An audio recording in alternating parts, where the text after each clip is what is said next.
नमस्कार दोस्तों, स्वागत है आपका हमारे इस यूट्यूब चैनल पे। दोस्तों आज का हमारा टॉपिक है रिबाउंड रिलेशनशिप के ऊपर। रिबाउंड रिलेशनशिप क्या होता है, कितने टाइम तक चलता है, सब कुछ हम इस वीडियो में आज डिस्कस करेंगे।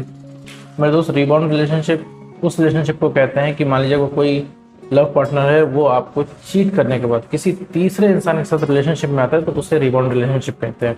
रिबाउंड रिलेशनशिप का टाइम पीरियड बहुत ज़्यादा नहीं होता है। अकॉर्डिंग टू द स्टडीज़ ये ज़्यादा टाइम तक नहीं चलते हैं। ठीक है, अब एग्जैक्ट कोई इसकी ड्यूरेशन नहीं है कि कितना चलते हैं, लेकिन इनका जो टाइम पीरियड होता है बहुत ही शॉर्ट होता है, 3 महीना, 6 महीना और बहुत ज़्यादा रेयर केस पे साल भर या फिर उससे ऊपर। ठीक है, मतलब इनका एंड में ब्रेकअप ही होना होता है। रीज़न मैं आपको बताता हूँ इसमें ब्रेकअप क्यों होता है और ये रिलेशनशिप्स क्यों नहीं चलते हैं। क्योंकि वो इंसान जो आपका एक्स पार्टनर है वो थर्ड पर्सन के पास सिर्फ इसलिए जाता है कि जो एक्सपेक्टेशन आपसे थी वो तो पूरी नहीं हो रही उसकी, तो वो आपकी तलाश में अगले इंसान के पास जाता है। ठीक है, क्योंकि वो कॉम्प्रोमाइज़ करके जाता है, क्योंकि भाई आपने अपनी सेल्फ रिस्पेक्ट खत्म की, आप चेंज हो गए, तो जो चीज़ आपके एक्स पार्टनर को आपसे चाहिए वो भी तो नहीं मिल रही है। ठीक है, एक्स पार्टनर एक टाइम पे आपसे ब्रेन वॉश है, ऊपर से उसके दिमाग में ये भरा हुआ है कि वो जो करेगा सब सही है, क्योंकि आपने अपने एक्स पार्टनर की जितनी जायज़ नाजायज़ बातें हैं सब मान रखी हैं। ठीक है, रिबाउंड रिलेशनशिप में कोई भी इंसान जाता है या फिर कोई भी लव पार्टनर आपको चीट करता है मेरे दोस्त, तो वो इंटेंशनली नहीं चीट करता, वो जानबूझ के चीट नहीं करता है, वो ब्रेन वॉश होता है, उसे खुद ही पता नहीं होता। जैसे अभी आपको खुद नहीं पता है कि आप क्या कर रहे हैं। एग्जाम्पल के तौर पे मैं कहता हूँ कि मान लीजिए पार्टनर ने आपको चीट कर दिया। भाई एक रिलेशनशिप में सबसे ब्रूटल चीज़ हम क्या कर सकते हैं, किसी को चीट करना। उसने आपको चीट कर रखा है लेकिन फिर भी आप उसके पास जाते हो और कहते हो कि भैया हमारे रिलेशनशिप में वापस आ जाओ। लॉजिकली तो आपको उसकी शक्ल भी नहीं देखनी चाहिए, इसके बाद भी उसको आप स्कीम समझाते हो कि आ जाओ हमारे पास, हम वापस से सब सही कर लेंगे, हम फ्रेश स्टार्ट कर लेंगे, उसको छोड़ दो। लेकिन फिर भी वो इंसान वापस नहीं आता है। ठीक है, तो ये हम भी तो, हमें भी तो नहीं समझ में आ रहा है कि हम क्या कर रहे हैं, ये हम गलत करते हैं, हमें अपने अंदर से नीड फील होती है, इस वजह से हम जाते हैं।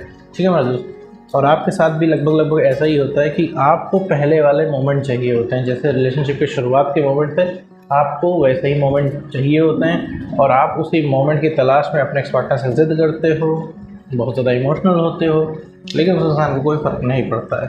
ठीक है, थोड़ा सा इस वीडियो को समझो कि मैं कहना क्या चाहता हूँ। अगर वीडियो एक बार भी ना समझ में आए तो आप इसको रिपीट में 1-2 बार देख सकते हो, चीज़ों को समझो कि रिबाउंड रिलेशनशिप क्यों चलता है और ये रिबाउंड रिलेशनशिप में ब्रेकअप हो जाते हैं, ये सुन के खुश होने की ज़रूरत नहीं है मेरे दोस्त। ठीक है, क्योंकि अगर तुमने अपने आप को नहीं सही किया तो वो इंसान रिबाउंड रिलेशनशिप में तीसरे इंसान को छोड़ के चौथे के पास जा सकता है, 5वें के पास चला जाएगा, 6ठे के पास चला जाएगा, 7वें के पास चला जाएगा, लेकिन तुम्हारे पास नहीं आएगा। ठीक है, क्योंकि तुमने अपने आप को नहीं सही किया। गाड़ी फिर से वहीं फंस जाती है कि तुम्हें अपने आप को हर हाल में ठीक करना होगा। ऐसा थोड़ी ना है कि तुम कोई एक्स पार्टनर को बढ़िया स्कीम मिली तो उसने चीट कर दिया। नहीं मेरे दोस्त, अगर तुमने अपनी सेल्फ रिस्पेक्ट मेंटेन की है, ठीक है, अपनी कॉन्फिडेंस तुमने बचा के रखी है, तो मेरे दोस्त कोई भी तुमको चीट नहीं कर पाएगा। ठीक है, तुम इमोशनली स्टेबल हो, तुम कॉन्फिडेंट हो, तुम्हारी सेल्फ रिस्पेक्ट मेंटेन है, तो तुम्हें ज़िंदगी में कोई छोड़ के नहीं जा सकता, भले ही तुम्हारे अपोजिट में कितना ही सक्षम इंसान क्यों ना हो। ठीक है, ये सिर्फ बहुत लोगों को ऐसा लगता है कि भैया वो इंसान डाइवर्ट हो गया किसी तीसरे को देख के, ऐसा कुछ भी नहीं होता मेरे दोस्त। ऐसा होता तो तुम भी कब के डाइवर्ट हो जाते। अब तुम कहोगे भैया हम सच्चा प्यार करते हैं इसलिए हम डाइवर्ट नहीं होते, हमारे मन में तो कोई आता ही नहीं हो, पता नहीं कैसे थर्ड पर्सन के साथ रह रहा है। तो मेरे दोस्त तुम यहाँ पे छोड़े गए हो, ठीक है, ठगे तुम गए हो, तो सोच तुम रहे हो, बुरा तुम्हें लग रहा है क्योंकि बुरा तुम्हारे साथ हुआ, इसीलिए तुम किसी और को नहीं सोच पा रहे हो। अगर तुम सोचना बंद कर देते तो तुम्हें इतनी तकलीफ ना होती मेरे दोस्त। ठीक है, तो सिनेरियो समझो कि हो क्या रहा है यहाँ पर। अगर वो इंसान रिबाउंड रिलेशनशिप में है तो अच्छी बात है, उसको रोकने की बिल्कुल ज़रूरत नहीं, क्योंकि वो तुम्हारी बात तो नहीं मानेगा, उससे जो करना है वो करके मानेगा। ठीक है, उसके सामने तुम कितना भी जिद कर लोगे, कितना भी उसके पीछे पड़ जाओगे, उसे नहीं सुनना तो नहीं सुनना। ठीक है, ये एक चीज़ तुम समझ लो। और रही बात उसके वापस आने की, तो मेरे दोस्तों में अपने आप को ठीक करना पड़ेगा, अपने आप को इमोशनली स्टेबल करना पड़ेगा, बेटर करना पड़ेगा, तभी आएगा वो इंसान। उसके बैठ के उसके ब्रेकअप का वेट मत करो, वरना वो चौथे इंसान के पास जाएगा तो उनको कंसीडर नहीं करेगा। और अगर तुम ज़रा सा बेटर हो जाते हो, अपने आप को इमोशनली स्टेबल कर लेते हो, पहले से हो जाते हो, तो उस थर्ड पर्सन को छोड़ने में ना उसे 5 मिनट नहीं लगेगा। ठीक है, लेकिन उस पॉइंट तक तुम्हें पहुंचना होगा। अभी क्या है कि तुम उसके साथ देखते होगे, तुम्हें तकलीफ़ होती होगी, तुम्हें परेशानी होती होगी, तुम जाने अनजाने में कह डालते होगे उससे, लेकिन मेरे दोस्त कहना नहीं होता है। तुम रिक्वेस्ट करके कुछ नहीं कर सकते हो। ठीक है, आपको स्टिल सिर्फ अपने ऊपर वर्क करना पड़ेगा। रिबाउंड रिलेशनशिप में बैठ के वेट नहीं करना है आपको। वो अगला इंसान रिबाउंड रिलेशनशिप में छोड़ दीजिए उसको, ठीक है, छोड़ दीजिए उसे, आप कुछ मत करिए। आप अपना नो कॉन्टैक्ट रूल में आइए, ये आपके लिए बहुत बढ़िया समय है, ठीक है। उसको देखो, जो चीज़ होनी होगी वो चीज़ होगी। रिबाउंड रिलेशनशिप में इंसान चला गया है तो जाहिर सी बात है उसके साथ टाइम स्पेंड करेगा, घूमेगा, ठीक है, ये सच है, तुम्हारे कहने पर नहीं रुकेगा। ज़्यादा पीछे पड़ोगे तो वो इंसान तुमको हर जगह से ब्लॉक कर देगा, तुम कहीं से कांटेक्ट नहीं कर पाओगे, आसपास भी भटक नहीं पाओगे। ये जो तुम उसको मिस कॉल मार लेते हो ना, तुम्हारे एक्स पार्टनर की मर्जी होती है, ठीक है, कि तुम उसको कांटेक्ट कर ले जा रहे हो, तो सामने नहीं पड़ना है। सामने पड़ोगे तो इज्जत की धज्जियाँ ही उड़ेंगी, ठीक है, सेल्फ रिस्पेक्ट हार्म होगी, कॉन्फिडेंस और तुम्हारा लो हो जाएगा, ठीक है। अभी तुम्हें यही लग रहा है हम कुछ कर नहीं सकते, किसी और के साथ तो वो इंसान चला गया, उसके साथ मज़े में, उसका खुश है, अब हमें क्यों याद करेगा। ये सिर्फ तुम्हारे अंदर का लो कॉन्फिडेंस बोल रहा है, ठीक है। तुमने अभी अपने आप को पहचाना नहीं, अपने आप को सही कर लो मेरे दोस्त। सिर्फ यही एक रास्ता है, किसी को रोक के रखने का, किसी को वापस ले आने का। चिल्लाने से मेरे दोस्त कुछ भी नहीं होने वाला है। यहाँ अगर तुम अदालत लगाते हो प्यार की, उसे गलत साबित करते हो, तो उससे कुछ भी फ़र्क नहीं पड़ने वाला। ना उसकी सेहत पे फ़र्क पड़ेगा, ना उसके साथ जो पार्टनर है उसकी सेहत पे कोई फ़र्क पड़ेगा, ठीक है। और अंदर से तुम्हें रिलैक्स नहीं मिलेगा। तुम जब भी रात में सोते वक्त उस इंसान को याद करते हो और फिर तुम्हें गुस्सा आता है कि तुमने उस इंसान के साथ सब कुछ बढ़िया बढ़िया किया और आपके एक्स पार्टनर ने आपको चीट कर दिया, ठीक है।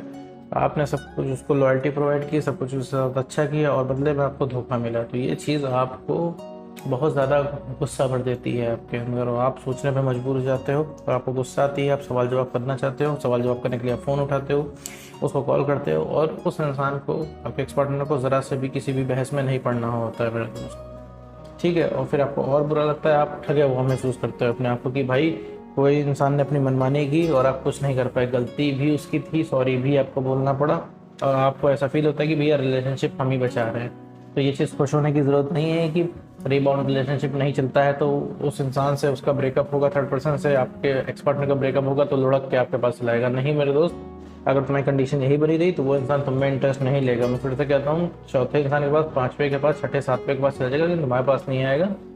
तुम्हें अपने आप को बेटर करना ही पड़ेगा। तो अगर रीअट्रैक्ट करना चाहते हो मेरे दोस्त, तो अपने आप को इमोशनली स्टेबल बनाओ, ठीक है, सेल्फ रिस्पेक्ट मेंटेन करो और कॉन्फिडेंस बढ़ाओ अपना, ठीक है। हर बार मैं यही चीज़ कहता हूँ, सेल्फ रिस्पेक्ट नहीं रहेगी तो तुम ही अपने आप को नहीं पसंद करोगे, ठीक है। अभी इस पॉइंट पे तुम खुद अपने आप को नहीं पसंद कर रहे हो, एक टाइम पे तुम अपने को कोसते होगे कि यार उस इंसान ने तुम्हें कहीं का नहीं छोड़ा, इसके बाद भी तुम उसके पास जाते हो रिक्वेस्ट करने, ठीक है। तो जब तुम खुद अपने आप से सेटिस्फाई नहीं हो, जब तुम अपने आप से खुद खुश नहीं हो, तो कैसे एक्सपेक्ट कर सकते हो कि अगला एक्स पार्टनर, ठीक है, अगला इंसान तुमसे खुश होगा, ठीक है। तो मेरे दोस्त सिर्फ अपने ऊपर काम करो, डेली अपने पसंद का एक काम ज़रूर करो जिससे तुम्हें खुशी मिलती हो और नो कॉन्टैक्ट रूल फॉलो करो। जब तक वो रिबाउंड में, उसको रिबाउंड में रहने दो, उसमें जरा से भी तुम्हें अपने हाथ गंदे करने की ज़रूरत नहीं है। सिर्फ नो कॉन्टैक्ट रूल फॉलो करो, ये समय सबसे बढ़िया है। अपने आप को बेटर करो, इमोशनली स्टेबल बनाओ अपने आप को, ठीक है, और सिर्फ अपना कॉन्फिडेंस बढ़ाओ। डेली अपने पसंद का एक काम ज़रूर करो मेरे दोस्त। बाकी नो कॉन्टैक्ट रूल कैसे फॉलो करना है, नो कॉन्टैक्ट रूल में क्या होता है, इन सब पे मैंने काफ़ी वीडियो बना रखे हैं, आप प्लेलिस्ट में जाकर देख सकते हो। बाकी अपने आप को सेल्फ बेटरमेंट कैसे करना है, अभी उस पर मैंने वीडियो बना रखी है, आप जाके उसको फॉलो कर सकते हो और सिर्फ अपने ऊपर काम करने पे ध्यान दो, ठीक है। तुम जितना अपने आप से प्यार करोगे, जितना तुम खुद को बेटर बनाओगे, उतना ही एक्स पार्टनर तुमसे अट्रैक्शन फील करेगा। और अगर तुमने अपने आप को इमोशनली स्टेबल बना लिया, कॉन्फिडेंट हो गए, तो सबसे पहले पूरी दुनिया में सबसे पहले जो रीअट्रैक्ट होगा वो तुम्हारा एक्स पार्टनर ही रीअट्रैक्ट होगा, ठीक है।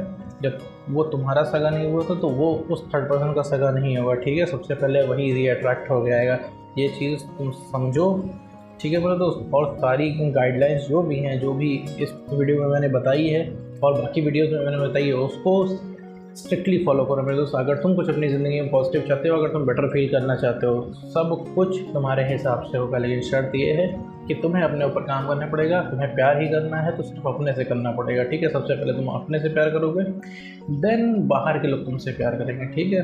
तो अभी तुम्हें सबसे ज़्यादा प्यार की ज़रूरत है, तो सिर्फ अपने आप को बेटर करो, अपना कॉन्फिडेंस बढ़ाओ, इमोशनल स्टेबल बनो और सेल्फ रिस्पेक्ट मेंटेन करो। तो उम्मीद करता हूँ दोस्तों आपको आज ये वीडियो समझ में आया होगा। तो आज की वीडियो में बस इतना ही।